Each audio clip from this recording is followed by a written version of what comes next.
not only the majority in my own parliament on what the government had decided, but every government in Europe was telling me that that was wrong.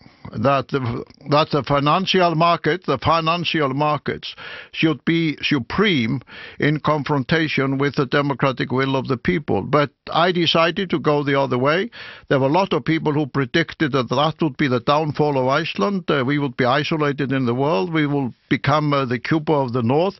But the fact of the matter is, the people of Iceland twice were able to exercise their democratic will, and now Iceland is coming out of this crisis and establishing recovery earlier and more effectively than other European countries. There are two elements about that. First of all, there was a bill passed. You refused to sign it, didn't you? And you decided to go to the people in a referendum. Yes. Even though Brown in the UK threatened to freeze Iceland's assets in that country. He's not a very popular man, I take it, if he ever shows up in Reykjavik.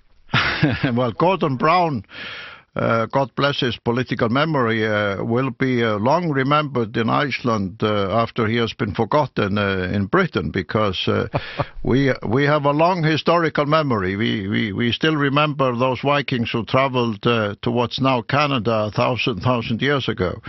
But you're right. I mean, they exercised extraordinary measures against Iceland. They even invoked the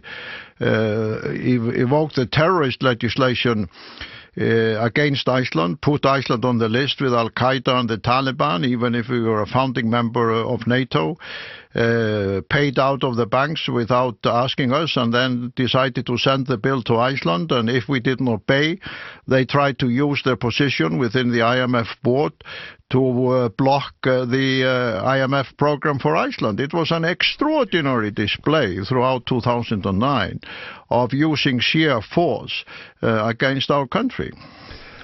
My guest this morning is Ólafur Grímsson. He is the president of Iceland. He is in a studio in Reykjavik, and we're talking about the remarkable recovery of his country after the financial collapse.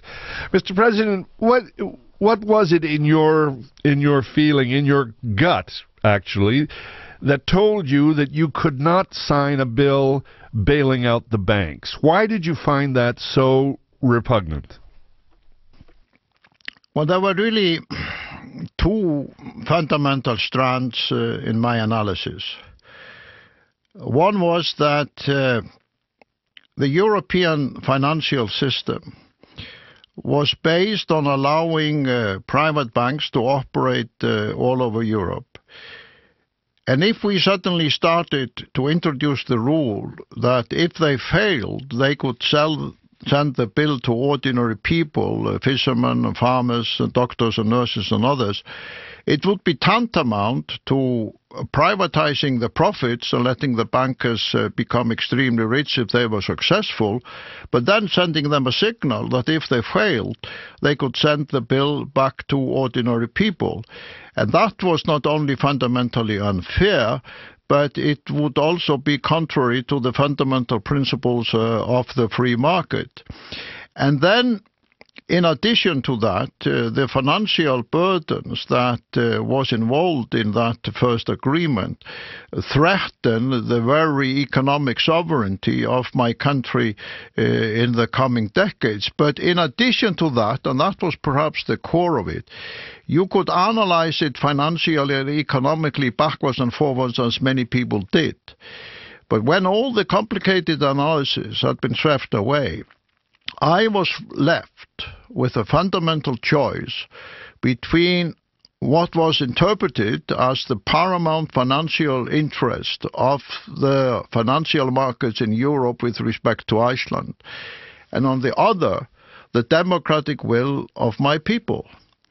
And I came to the conclusion that our society, like Europe or the Western world, is more about democracy than it is about financial market. If we start saying that financial markets are more important than democracy, we are, in my opinion, entering into a very risky journey with respect to Western values and what we are all about.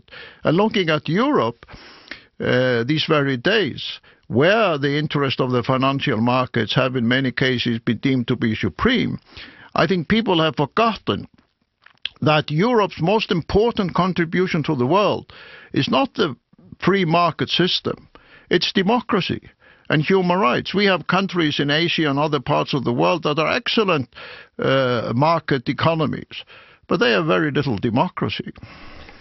One of the more striking things that you've talked about is that while Western governments, Western democracies, were pressuring you to pay off the debts of those private banks, the one country with which you were able to have a constructive dialogue was China. How do you explain that? Well, that's a very interesting case. In those first months, in October of 2008, November, December, and into January 2009, we were faced with a situation that all the European Union countries had come together to support Britain and the Netherlands and their request that Iceland would shoulder this extraordinary debt burden of a single private bank, a debt burden of the scale.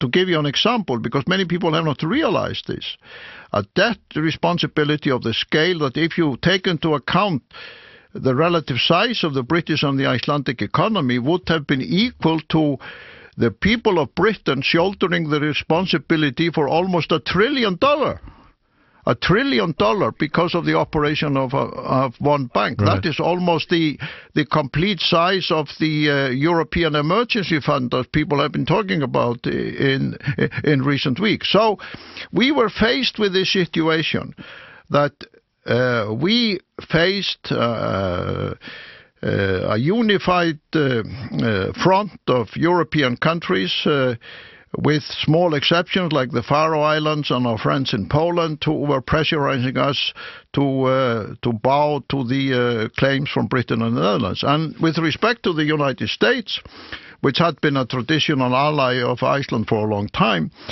we simply faced a situation that they didn't care, that they described in private conversations that they were simply sorry, but there was nothing they could do. So where could we turn? So I started, in cooperation with the Prime Minister of the time and our Foreign Minister at the time, to instigate a dialogue through a letter and then discussions, letter to the President of China, Hu Jintao, and the discussions with their ambassador. And what followed was an extraordinary sophisticated dialogue that we conducted with the Chinese leadership for the following 4 or 5 months, which ultimately led to an agreement between the Central Bank of Iceland and the Central Bank of China, and a very high-level delegation by one of the major Chinese leaders to Iceland sometime later, where they expressed support in terms of investment and loans and so on and so forth. And as an observer of international politics for many decades and a former professor, I found it remarkable the level of sophistication that the Chinese leadership showed in this dialogue, as well as the goodwill towards Iceland, when all our traditional friends and allies were either simply not interested or showed strong hostility. I'm wondering, though, in the fallout of all of this, Iceland's position today, a projected growth rate of something like 3%, but how difficult is it for your government to go into the market to finance debt on the international markets? Are investors turning away from Iceland, or no. They're coming back? No. You could even say our problem has been that there's been too much interest in investing in Iceland. How is that? And with respect to the financial markets, we had a great success earlier this year when the Icelandic authorities raised money in the international financial market. So all the indicators in the financial markets in the last year or year and a half have been very positive. Rio Tinto is now investing in Iceland for $500 million. It was, in fact, the first international investment that Rio Tinto decided to engage in